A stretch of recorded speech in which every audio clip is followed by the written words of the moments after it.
Isang magandang balita na naman ang hatid ko sa inyo. Ito'y dahil isang Pinoy ang pinagkalooban ng Southeast Asia Writers Award.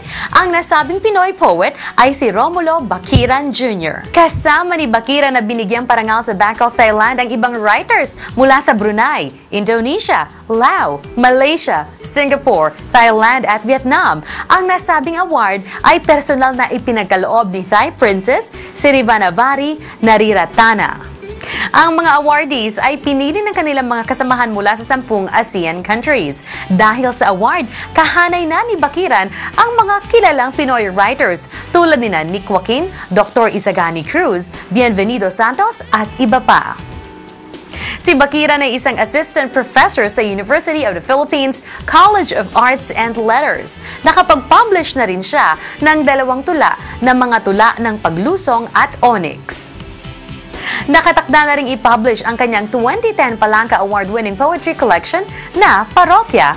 Ang C. Wright Awards was organized in 1979 na naglalayong kilalanin ang mga manunula at writers sa buong Southeast Asia.